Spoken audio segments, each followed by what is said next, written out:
প্রথমেই কবিতা উৎসব এডুকেশনের সকল দর্শক বন্ধুদের নমস্কার জানিয়ে আরম্ভ করছি আজকের ধারাবাহিক আমার স্বরচিত গল্প পাঠ। গল্পের শিরোনাম নমিতা টিভি ও জঙ্গিগুলার বাক্স। গল্পের কেন্দ্রবিন্দুতে রয়েছে একটি ডিঙ্গি নৌকো এবং সনবিল অঞ্চলে প্রাপ্ত 134 রেজিমেন্টের ফেলে দেওয়া লোহার বাক্স, যেটাতে কিছু তামার বসা এবং পুরনো বন্দুক ছিল। এই বাক্সটি একজন জেলে, তার নাম নিতাই পাটনি, মাছ ধরতে গিয়ে পায় এবং সে নিয়ে আসে। এই নিয়ে গল্প এগিয়ে গেছে, ইতিহাসের সঙ্গে কল্পনা জড়িয়ে একটি ভালোবাসার গল্প। আপনারা শেষ পর্যন্ত দেখুন, শুনুন, তথ্য রয়েছে এবং গল্পের ভেতর ভালোবাসা রয়েছে। তাহলে এখন পড়ে নিচ্ছি গল্পটি। নমিতা ডিঙ্গি ও জঙ্গিগুলার বাক্স।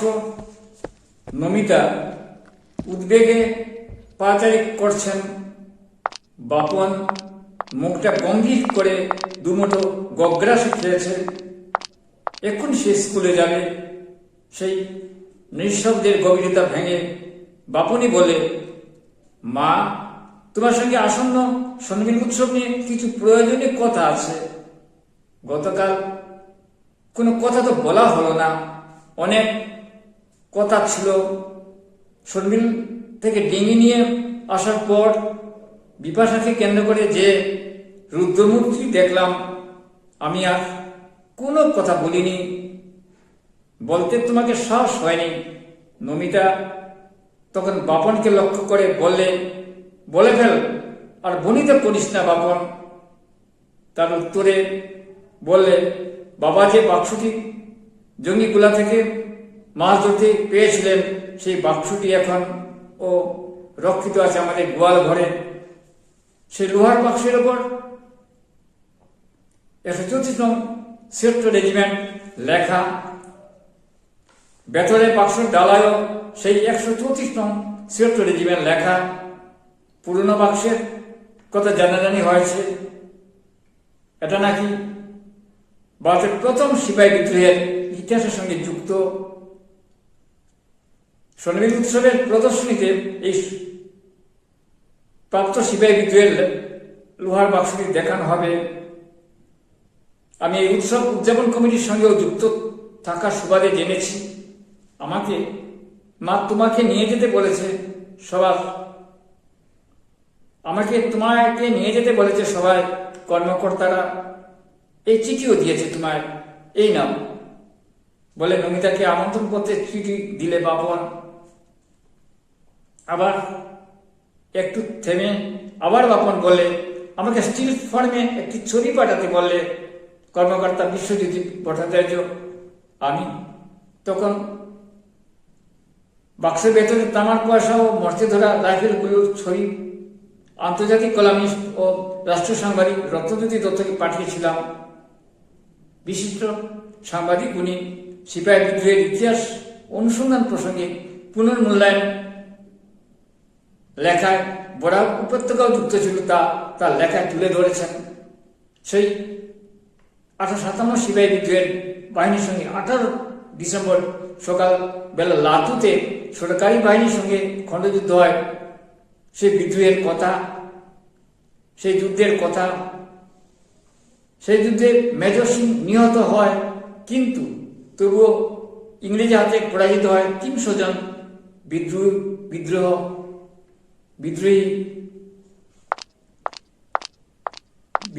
বিদ্রোহীদের ফেলে গিয়ে যোদ্ধারা মৃতদেহ ফেলে নতুন পথ খুঁজতে 19 ডিসেম্বর জঙ্গি বিদ্রোহীরা হাইলাকান্দি শিশপুরের চলে আসে।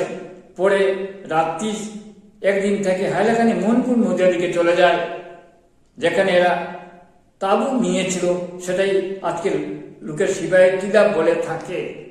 সেই সময় তারা লোহার ভারী বাক্স বহন করতে না পারায় সম্ভবত বিদ্রোহী সিপাহীরা এই বাক্স সন্মিলে চলে দেয়। সেই সূত্র ধরে অনেকে আসছেন সেই অনাবিষ্কৃত ইতিহাস অন্তর্মোচন করতে, সত্য কতটুকু বিচার বিশ্লেষণের খোঁজে। আগামী রোববার 15ই মার্চ সনবিলের কাছের খোলা মাঠে অনুষ্ঠান হচ্ছে। প্রদর্শনী উদ্বোধনী অনুষ্ঠানে আসছেন পরিবেশ নিয়ে কাজ করছেন আসাম বিশ্ববিদ্যালয়ের ডিন ডক্টর পার্থঙ্ক চৌধুরী। তারও পরিবেশ জীব বৈচিত্র্য নিয়ে অনেক অনেক কাজ আছে তার। বিশিষ্ট আইনজীবী সমাজকর্মী প্রদীপ দত্ত রায় তুলে ধরেছেন সনবিলের সিপাহী বিদ্রোহের প্রসঙ্গ তার বিভিন্ন মাধ্যমে, ইলেকট্রনিক মাধ্যমে আলোচনায়। কলকাতার মেন্নিনা সাংবাদিক বর্ণালী বিশ্বাস ও দিল্লি সাংবাদিক অরুণ বর্মন থাকবেন এই সভায়ও। অবশ্যই তোমাকে থাকতে হবে মা। উৎসব কমিটি থেকে বিশেষ অনুরোধ করে বলা হয়েছে, তোমাকে নিয়ে যাওয়ার দায়িত্ব দেওয়া হয়েছে। রবীন্দ্র বিশ্ববিদ্যালয়ের উপাচার্য থাকবেন মানব দত্ত চৌধুরী। তিনি এই সনবিল অঞ্চলের লোক। সনবিল নিয়ে আরো অনেক কথা উত্থাপিত হবে। আসছেন ভারত সরকারের ইতিহাস অনুসন্ধান কমিটিও। তখন নমিতা বলে, আমি কি জানি বাপন। তখন বাপন বলে, বাবা ঘটনাচক্রে এই মূল্যবান বাক্সটি পেয়েছিলেন, এটা ইতিহাসের দিক থেকে খুবই গুরুত্বপূর্ণ, তাই অনুষ্ঠানে তোমার উপস্থিত খুবই প্রয়োজন। বাবা থাকলে বাবা এসে এই পুরনো প্রাপ্ত সিপাহী বিদ্রোহের বাক্স সম্পর্কে বলতেন। নমিতা বাপনের দিকে তাকিয়ে বলল, ঠিক তাই। তার প্রত্যুত্তরে তখন নমিতার দিকে তাকিয়ে বাপন বললে, মা, আমাদের সবাইকে জানতে হবে, তার জন্যই তো সনবিল উৎসব। আর দেরি করা যাবে না, আর দেরি করলে মা স্কুল দেরি হয়ে যাবে। তখন হন্তদন্ত হয়ে কাঁধে ব্যাগ নিয়ে বের হয়ে গেল বাপন। সেই সময় মন্টি বলে, আমিও যাচ্ছি না, শুধু আসাম বিশ্ববিদ্যালয়, আমার অ্যাসাইনমেন্টের কাজ আছে। মন্টি যেতে যেতে বলে, তুমি উদ্বেগ করো না, টেলিফোনে কথা বলবো। নমিতা কিছুক্ষণ তাকিয়ে থাকলে তাদের রাস্তার দিকে। সব ঠিক আছে, তবু কোথাও যেন ছন্দপতন হচ্ছে। বিশাখার প্রেমে হাবুডুবু খাচ্ছে বাপন। কি করবেন তিনি, এই ভাবতে ভাবতে পাচারি করছেন নমিতা। তারপর আবার গড়ে এসে স্মার্টফোন তুলে ধরলেন। স্মার্টফোন তুলে ধরে বলে, গৌর, তুমি শুনতে পাচ্ছ? হ্যাঁ, আমি তোমার বৌদি। অপাশ থেকে বলে গৌর, হ্যাঁ আমি শুনতে পাচ্ছি। বলো বৌদি, তোমার তো আজ 4th স্যাটারডে, অর্থাৎ আজ 4th শনিবার, অফিস বন্ধ, তুমি চলে এসো এক্ষুনি। এই বলে পাচারি করতে লাগলেন। দূরে ক্রমাগত ডাকছে কুকিল। তখনও একটু ঝড় চলে এসছে। নমিতা উদ্বেগে রয়েছেন। বাপনের সঙ্গে বিশাখার সম্পর্ক গড়ে উঠেছে। তিনি বিশাখাকে সহ্য করতে পারেন না। বিশাখার বাবা